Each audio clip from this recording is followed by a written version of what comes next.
Praise the lord. ఈరోజు మన వాక్య ధ్యానం కోసం సామెతలు 12వ అధ్యాయం 14వ వచనం ఒకసారి నేను చదువుతున్నాను. ఒకడు తన నోటి ఫలము చేత తృప్తిగా మేలు పొందును, ఎవని క్రియల ఫలమో వానికి వచ్చును. ఇక్కడ ఏం చెప్తుందంటే ప్రతి మనిషి కూడా తన నోటి ఫలము చేత తృప్తిగా మేలుని అనుభవిస్తాడంట. మేలు అంటే ఏం చెప్పండి? మేలు అంటే కీడు లేని పరిస్థితి, అంటే మనకి కీడు ఏమీ జరగకుండా మనకి సమస్తం కూడా మంచి జరగడం, లేదంటే ఆరోగ్యం ఉండడం, ఇబ్బంది ఏమీ లేకపోవడాన్ని మేలుకరమైన జీవితం అంటారు.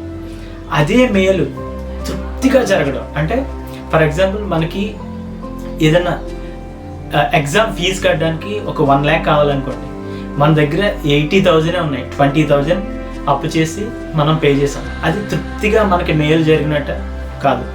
సో ఏంటంటే సంతృప్తిగా అంటే కంప్లీట్గా మనం సఫిషియెంట్గా మనకి కలిగి ఉండడం. సో ఏ విషయమైనా, ఆరోగ్యమైనా, లేదంటే ఇబ్బంది లేని స్థితి అయినా, లేదంటే సమస్య లేని స్థితి అయినా సంపూర్తిగా మనం కలిగి ఉండడాన్ని తృప్తికరమైన మేలు అంటారు. అటువంటి తృప్తికరమైన మేలు మన నోటి ఫలం చేత మనం అనుభవించగలుగుతామంట. ఒకసారి మళ్ళీ చదువుతున్నాను చూడండి. ఒకడు తన నోటి ఫలము చేత తృప్తిగా మేలునందు. ఒకడు తన నోటి ఫలము చేత తృప్తిగా మేలునందునంట. అంటే నోటి ఫలం అంటే ఏంటంటే మన నోటి మాటల ద్వారా, అంటే మనం మాట్లాడే మాటల ద్వారా మనకి ఏముంటుందంట? ఫలం ఉంటుందంట. ఫలము అంటే ఎప్పుడు వస్తుంది చెప్పండి? ఫలం అంటే ఒక ఫలం రావాలంటే ఏముండాలంటే ఒక విత్తనం ఉండాలి. విత్తనం నుంచి మొక్క రావాలి. ఆ మొక్క వృక్షం కింద మారి అది ఏం చేయాలి? మనకి ఫలాన్ని ఇవ్వాలి. సో మన నోటి నుండి వచ్చే ప్రతి మాటలో కూడా ఒక విత్తనం ఉందన్నమాట. ఆ ఒక విత్తనం ఉండబట్టే ఆ విత్తనం అది ఫలించి ఏమవుతుందంటే ఒక ఫలంగా మారుతుంది. ఆ ఫలాన్ని మనం తృప్తిగా అనుభవించగలుగుతామంట. సో మన నోటితో మాట్లాడే ప్రతి మాట కూడా ఏంటంటే ఒక విత్తనం అన్నమాట. అది ఫలించి మనకి పరిస్థితిని తయారు చేయగలుగుతుంది. సో ఆ ఫలాన్ని, మన నోటి మాటల ఫలాన్ని మనం అనుభవించాలంటే ఏం చేయాలంటే మనం మన నోటి మాటల్ని ప్రేమించాలంట. మన నోటి మాటల్ని ప్రేమించాలంట. మన నోటి మాటల్ని అంటే ఏ విధమైన మాటలు అంటే మనం జీవాన్ని ప్రేమించినప్పుడు, మంచి మాటలు, జీవకరమైన మాటలు మనం ప్రేమించినప్పుడు ఏమవుతుందంటే, మంచి మాట్లాడినప్పుడు, మంచినే ప్రేమించినప్పుడు, చెడుని అసహించుకున్నప్పుడు మనం ఆ ఫలాన్ని మనం తినగలుగుతామంట. ఫర్ ఎగ్జాంపుల్, మనం ఒక తోట నాటుకుని ఒక చెట్టుని పెంచుకున్నాం. ఆ చెట్టుకి కొన్ని ఫలాలు వచ్చినాయి. ఆ ఫలాలు మనం అనుభవించలేదు అనుకోండి, ఏదైనా తుఫాన్ వచ్చి మొత్తం అన్నీ పోయినాయి అనుకోండి, లేదంటే ఎవరైనా దొంగిలించారనుకోండి, ఎంత అసంతృప్తిగా ఉంటుంది.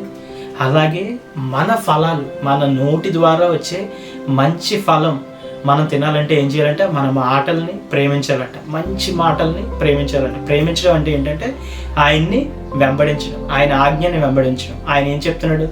జీవ మరణములు నాలుక వశమైన. సో ఏంటంటే మనం మరణాన్ని ప్రకటించకుండా ఉంటే మనకి మేలుకరమైన, సంతృప్తికరమైన ఫలాలు మనకు వస్తాయి. సో మనం జీవాన్ని ప్రకటించకుండా మరణాన్ని ప్రకటించామనుకోండి, మనకి చెడు ఫలాలు మనం అనుభవించగలుగుతాం. అయితే మన మాటలో చాలా బలం ఉందన్నమాట. ప్రతి మాట కూడా ఒక విత్తనం. చూడండి, చాలామంది ఎప్పటి నుంచి వీడు ఇంతేరా, వీడు ఇలాగే ఉంటాడు, వీడు బాగుపడ్డు అనేసి అంటాం. సో అవి ఒక విత్తనాలుగా పడిపోయి ఆ జీవితంలో వాళ్ళు అలాగే తయారవుతారు. సో మనం మంచి మాటలు మన పిల్లల మీద, మన పరిస్థితుల మీద, లేదంటే మన స్థితిగతుల మీద మనం మంచి మాటలు, జీవకరమైన మాటలు మనం ప్రకటించుకున్నప్పుడు ఆ మాటలు విత్తనాలుగా పడి ఆత్మీయ లోకంలో మనకి మంచి ఫలాన్ని తీసుకుని వస్తాయి. అందుకే దేవుడు అంటాడు, ఒకసారి సామెతలు 18:21,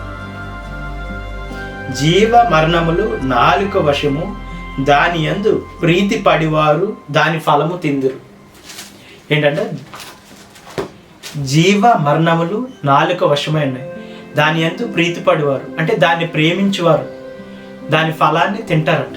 అంటే ఒక్కొక్కసారి మనం జీవకరమైన విత్తనాలు విత్తినా మనం మన నాలుకని, మన మాటల్ని, జీవాన్ని ప్రేమించకపోతే మనం దాని ఫలం తినలేమన్నమాట. దాని యందు ప్రీతి పడేవారు అంటే దాని యందు దాని యందు ప్రేమ కలిగిన వారు దాని ఫలాన్ని తింటారంట. బైబిల్లో ఉంటుంది ఇంగ్లీష్లో, ఎవరైతే జీవాన్నే ప్రకటించాలని దృఢంగా ఆ ఆజ్ఞని ప్రేమిస్తారో వారు ఆ ఫలాన్ని తింటారంట. ఇప్పుడు చూడండి, నేను మంచినే ప్రకటించి, నేను చెడుని ద్వేషించి ఆ మంచిని ప్రకటించడాన్నే ప్రేమించి ఎక్కువ దాన్ని వెంబడించాను అనుకోండి. ప్రేమించడం అంటే బైబిల్ ఏంటంటే ఆయన ఆజ్ఞని వెంబడించడం.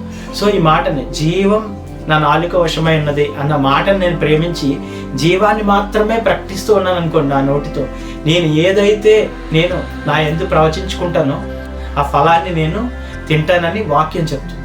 సో ఏంటంటే మనం జీవాన్ని ప్రేమించి ఆ జీవాన్ని మాత్రమే మనం ప్రకటించుకుని అది మనం అలవాటుగా చేసుకున్నప్పుడు మన ప్రతి మాట కూడా ఒక విత్తనం కింద పనిచేసి మనకి మంచి ఫలాలని జీవితంలో తీసుకొస్తాం. సరే, కళ్ళు మూసుకొని ప్రార్థన. పరలోకమందున్న మా అయ్యా, మా నాలుకలో ఉన్న శక్తిని మీరు వివరించినందుకు అన్నారు. అవును బ్రో, జీవం మరణం మా నాలుక వశమై ఉన్నాయి బ్రో. మా మాటల్లో ఉంది బ్రో. జీవకరమైన మాటలు ప్రకటించడం మా అందరికీ నేర్పించండి. అలాగే మరణకరమైన ప్రతి మాటని మేము విసర్జించి మా జీవితంలోంచి శాశ్వతంగా తొలగించి ప్రభుత్వాన్ని మేము ఓన్లీ జీవకరమైన ఫలములు, మంచి ఫలము మేము అనుభవించి తృప్తి పొందే కృప మాకు దయచేయము. నజరేయుడైన యేసయ్య నామమున అడిగి పొందుకొని ఉన్నాము. ఆమేన్.